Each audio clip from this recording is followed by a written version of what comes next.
Hey y'all, welcome back to my series, A Verse a Day Keeps the Enemy Away. Today we're going to be reading it out of the Holy Bible, and today's verse is going to be 2 Corinthians 4:7, and it says, "But we have the treasure in our jars of clay, to show that the surpassing power belongs to God and not us." So y'all, how many of us know that we are carrying a treasure within our vessels, within our body? A lot of us do, right? The treasure that we're carrying is the Holy Spirit. Now, who can truly say that they seek God first before our own judgment in different scenarios of our lives?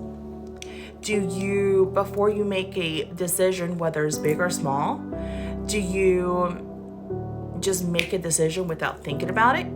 Very impulsive?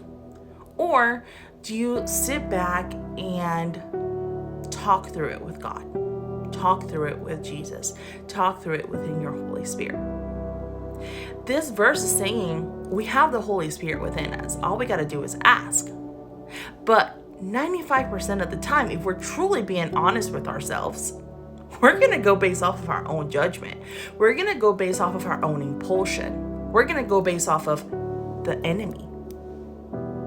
So how can we know, or how do we know it's a impulsion, an enemy decision, or a Holy Spirit, godly, a Jesus decision? Well, if you are working on a day-to-day basis and you're making enough to pay your bills, well, in that sense, you're making a lot of your own decisions, because God and the Holy Spirit and Jesus have so much more for us.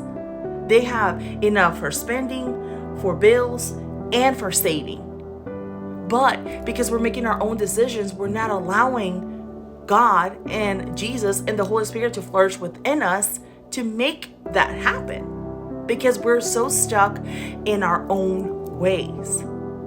Another example, you want a new car. You currently have a bike because that's what the enemy gave you, right?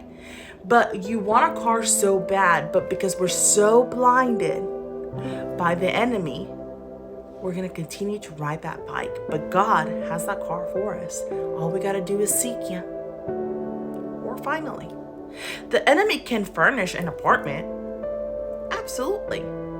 Because you are taking charge of your own life, which is the enemy manipulating you. But God has a home. God has a house. God has land. God has so much more for you if you only allow Him to do so in your life. So my friend, like this verse says, are you going to seek the Holy Spirit within you to make decisions for you, and you let go and let God? Or are you going to continue to be manipulated by the Holy Spirit and continue to guide your own life and see how far that gets you? Well, my friend, if you chose the Holy Spirit, then you'll be good. God bless.